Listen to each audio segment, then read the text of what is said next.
she didn't call me back all day, and I was a little bit worried and realized she wasn't home. I had a little sick feeling that something wasn't right. So she finally called me back later in the evening, probably after 5:30, because I was already leaving work. And she was apologizing. She says, "Mom, I know I should have called you." This day? Yeah, that day. Well, after 5:30? Sometime after 5:30, I'm sure, because it was on my way home from work. And what she said? What happened? She told me that they had gotten to, her and Zanny, Raquel and Zanny were about 8 cars ahead of her and Juliet and the girls. Casey had her car, Zanny had their car. So Zanny and Raquel were ahead, and somehow there was an accident, and Casey and Juliet witnessed the accident. So they followed the paramedics to the hospital, and I asked her, I said, was it Tampa General? And she said, yeah. So she said they went to Tampa General Hospital. They were all at Tampa General on the 23rd, sometime after 5:30. Yeah. Well, they were there during, the accident happened in the morning, is what she said. But I found out about it when Casey finally called me back. She apologized to me for not calling her back sooner, but she said they were tied up. She was there in the ER with, with Zanny and Raquel. So Zanny was treated for an injury? Said. Yes, and I think I told you guys that to check that out. Mm-hmm.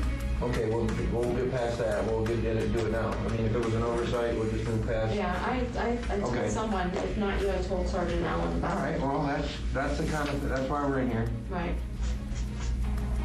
All right. That's pretty significant. Yeah, she said that Raquel had a broken arm, and she said that they finally got a hold of Raquel's mom. Raquel's mom was coming from Jacksonville to come down and be with her. Broken arm, and what kind of injuries did Zanny have? She said Zanny had a concussion. Out to Sergeant Scott Haynes, Sheriff's Officer with Santa Rosa County, Florida. Sergeant, what about her caught online Googling Zenaida Gonzalez? Basically, in my mind, creating the identity. Even her own mother now says the name Zenaida Gonzalez was code for whomever was keeping Caylee at that moment. Absolutely. There's no doubt that she totally had this planned out and plotting this huge thing in advance to try to have an alibi. When she first came out and was speaking of this Zenaida Gonzalez, she seemed very fluent with it as she talked about her, and seemed like she knew everything about this woman. And that is, in fact, because she had been researching her for so long and had it so well scripted.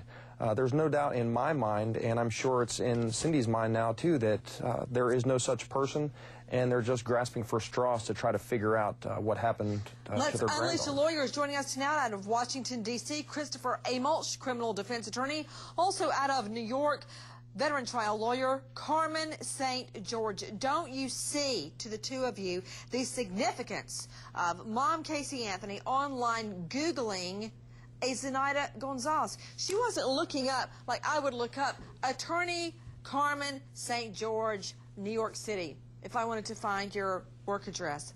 She was trying to fabricate, Carmen and Christopher. She was trying to create a Zenaida Gonzalez. Even her own mother says there's no Zenaida Gonzalez, Carmen. Don't you see the significance of her whole alibi, her whole story about what happened to little Caylee? Nancy, I think the more people talk, the more their defense at trial becomes a prisoner of their words. If they can show that she was actually the one on the computer Googling a person which is non-existent, then yes, that's going to be used against her at trial, and it's going to be very damaging. And what about it, Christopher? How would you fight something like that at trial? These records are going to come in. Well, two things. One, there's no evidence that I can see that Caylee is the one that was Googling. And two, I'm sorry, Caylee is only Casey. 3. Sorry, Casey. And secondly, well, there is no evidence that She's Casey... logged on under her past name. So now there's a conspiracy. Somebody logged on as her, under her passcode, to what, frame her? There's no evidence Casey can think around the corner, much less 3 months ahead of time. Well, then how do you explain this search? Somebody has her password. Maybe somebody she was dating, maybe somebody in the house. How many people in houses share a password? You're really going to stand in front of a jury with that, or is it just because you have nothing else to say? And I don't mind that. It's not that I have nothing else to say. They can't prove that she's the one who did it, and Casey can't think till the next moment. Forget setting this up for 3 months. That is not her MO at all. Really? No, what is the evidence that she can think at all down the road? Well, everybody says she doesn't according to police documents, you have her back in March looking at missing children's websites, and then what a coinky-dink, her child goes missing. Well, now you've got her creating, fabricating as Zenaida Gonzalez, and it doesn't end there. There's this huge, elaborate lie she tries to tell her mother to get out of a phone call or get out of something innocuous about Zenaida Gonzalez has a crash, and she was following Zenaida Gonzalez, and Zenaida Gonzalez had to go to the hospital at Tampa General with her sister Raquel. You know what, Sergeant Scott Haynes, she really screwed up on that one, because all they've got to do is subpoena Tampa General records, which shows there was no Zenaida Gonzalez or a sister Raquel ever treated at that time. That's very true. And that's a very easy thing to find out. Just like everything else, even when she brought investigators to Universal, she comes up with these things that she thinks she has planned out well in her own mind. And obviously, when she hits the dead end, she changes it to something else that sounds just as ridiculous. So it's going to be interesting to see what comes up next. You know, it's amazing, this story that she tells in a police interview, this elaborate lie about a car crash. To Natisha Lance, our producer, standing by at the Anthony home, what was the purpose of this elaborate lie about the made-up nanny being in a car crash and splitting her skull open and having to go to the hospital? What was the purpose of that lie?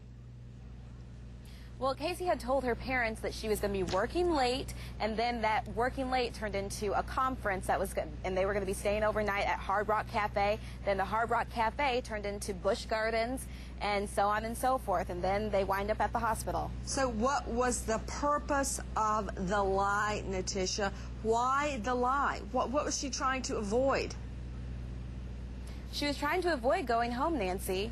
And for whatever reason, she did not want to be at home with her parents. She was probably going out and partying, as we have seen in every other situation. Let's take a listen to Mom Casey Anthony in bombshell recordings just released, more about the fabrication of her alibi regarding where is Caylee. Take a listen. She didn't call me back all day, and I was a little bit worried and realized she wasn't home. I had a little sick feeling that something wasn't right. So she finally called me back later in the evening, probably after 5:30, because I was already leaving work. And she was apologizing. She says, "Mom, I know I should have called you." This day? Yeah, that day. Well, after 5:30? Sometime after 5:30, I'm sure, because it was on my way home from work. And what she said? What happened? She told me that they had gotten to, her and Zanny, Raquel and Zanny were about 8 cars ahead of her and Juliet and the girls. Casey had her car, Zanny had their car. So Zanny and Raquel were ahead, and somehow there was an accident, and Casey and Juliet witnessed the accident. So they followed the paramedics to the hospital, and I asked her, I said, was it Tampa General? And she said, yeah. So she said they went to Tampa General Hospital. So you were all at Tampa General on the 23rd, sometime after 5:30? Yeah. Well, they were there during, the accident happened in the morning, is what she said. But I found out about it when Casey finally called me back. She apologized to me for not calling her back sooner, but she said they were tied up. She was there in the ER with, with Zanny and Raquel. So Zanny was treated for an injury? Said. Yes, and I think I told you guys that, but check that out. Mm-hmm. Okay, we'll get past that. We'll do it now. I mean, if it was an oversight, we'll just move past. Yeah, I told someone. If not you, I told Sergeant Allen about it. All right. Well, that's the kind of, that's why we're in here. Right. All right. That's pretty significant.